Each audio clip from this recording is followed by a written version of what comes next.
Louvado seja o nosso Senhor Jesus Cristo, que Ele seja para sempre louvado.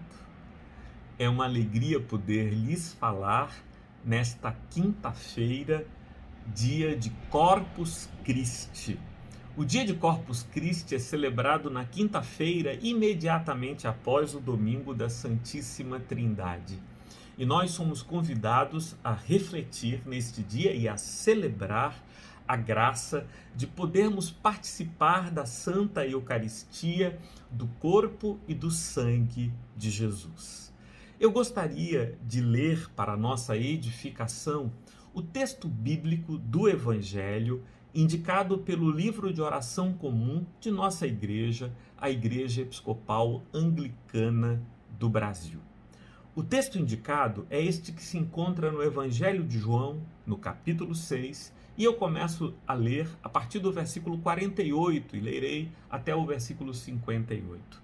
Foi assim que Jesus falou: Eu sou o pão da vida. Os pais de vocês comeram o maná no deserto e morreram.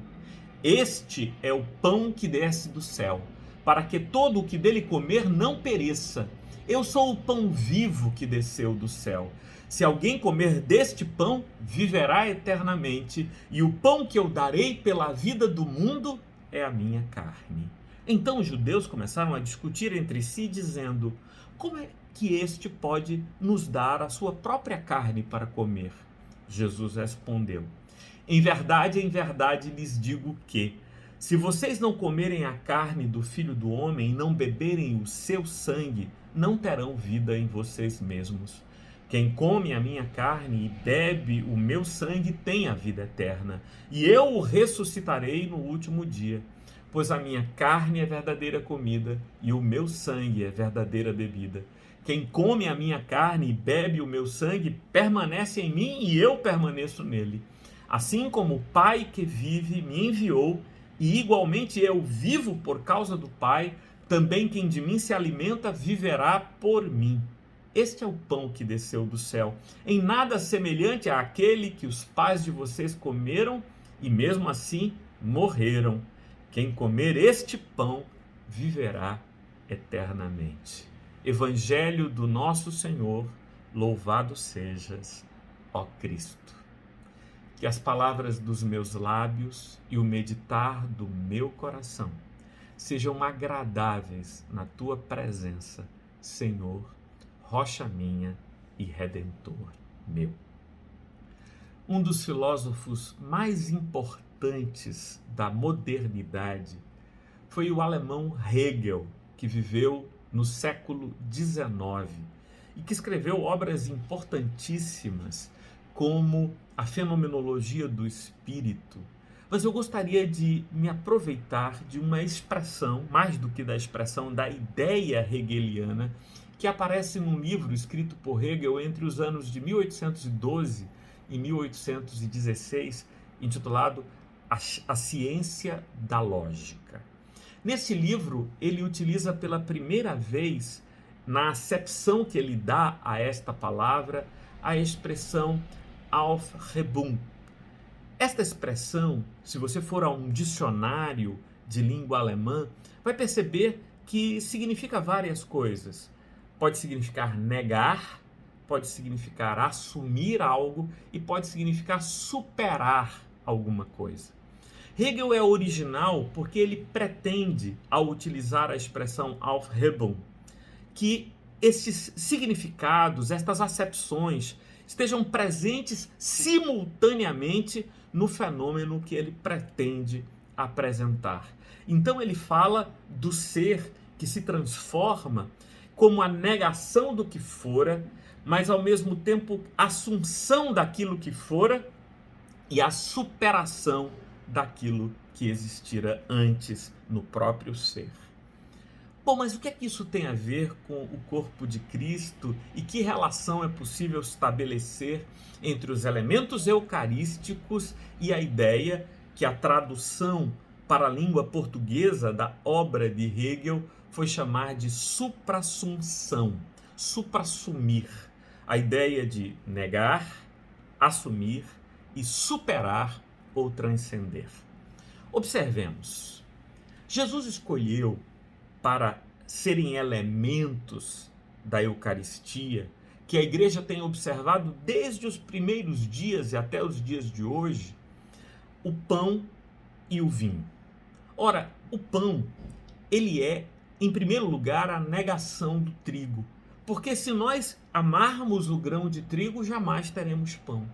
É preciso que o grão de trigo seja moído, transformado em pó, para que então possamos ter o pão que nos alimenta.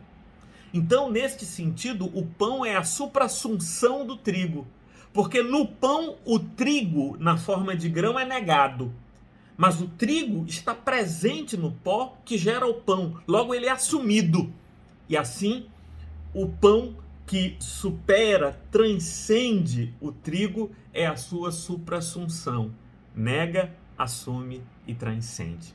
Ora, o outro elemento utilizado na Eucaristia é o vinho. Ora, o que é o vinho senão a suprassunção da uva? Porque para que exista vinho, em primeiro lugar, é preciso negar a uva, é preciso pisá-la, é preciso que ela deixe de existir enquanto uvas, passando então a servir o mosto do qual o vinho será feito. Então o vinho nega a uva, assume a sua essência e supera esta essência, dando-nos o vinho. E o que é que isto tem a ver? O que é que a ideia de Auferrebung, o que é que a ideia de suprassunção, o que é que a ideia da suprassunção do pão e a suprassunção da uva tem a ver com a Eucaristia e com o corpo de Cristo? Em primeiro lugar, foi preciso que Jesus de Nazaré morresse na cruz do Calvário.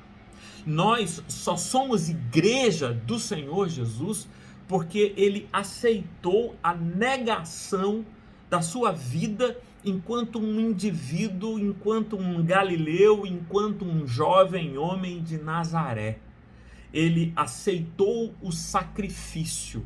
Então, a igreja e a comunhão com o Senhor pressupõe a negação do corpo de Cristo, que é sacrificado na cruz do Calvário. Mas, ao mesmo tempo, este corpo ressuscitou e agora está presente, ele é assumido. E como ele se manifesta? Se manifesta nas ruas de Jerusalém? Se manifesta nas ruas de Nazaré? Não, ele se manifesta presente todas as vezes que a igreja celebra a Eucaristia. A Eucaristia, portanto, é a suprassunção do corpo de Cristo, porque nega aquele corpo porque aceita a cruz, assume o corpo ressurreto e o túmulo está vazio.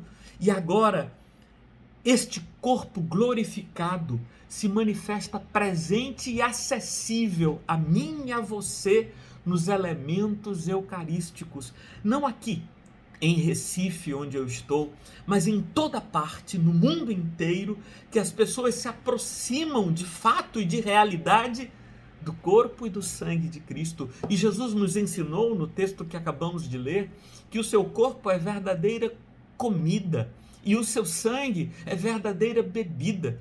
Portanto, nós acreditamos na presença mística, misteriosa, real do corpo de Cristo na Eucaristia e nos aproximamos com absoluta reverência do corpo do Senhor para que sejamos abençoados com a comunhão eterna com Cristo e por Cristo com toda a divindade e com toda a igreja. A igreja do Senhor é na terra a afirmação da presença eterna de Cristo entre nós. Contudo, eu gostaria de terminar esta reflexão lhe fazendo um convite para a nossa própria suprassunção pessoal. Porque como discípulos de Jesus de Nazaré, nós precisamos fazer morrer a nossa natureza terrena. Nós precisamos superar o egocentrismo que faz com que eu pense em Martorelli antes de qualquer outra pessoa ou qualquer outro interesse. É preciso que eu negue a minha individualidade para que eu possa assumir a minha natureza essencial. E a minha natureza essencial só pode ser assumida se eu superar a ilusão da individualidade, para que eu me perceba como alguém em Deus. E esse alguém em Deus que se faz agora discípulo de Cristo e que se une a Cristo na Eucaristia, nessa união mística entre mim e o próprio Deus que se aproxima graciosa e amorosamente de mim, no corpo e no sangue de Cristo, é a superação da ilusão e da loucura da individualidade. Na Eucaristia, o pão está suprassumido no corpo de Cristo. Na Eucaristia, o sangue está suprassumido no sangue de Cristo. Na Eucaristia, Jesus de Nazaré é suprassumido no Cristo da fé, disponível a mim e a você. E eu, como discípulo de Jesus, sou convidado a suprassumir-me para perder-me de minha individualidade e me encontrar na fraternidade para com todos os santos e em unidade para com o próprio Deus, ao que Jesus chamou de vida eterna. Paz e bem.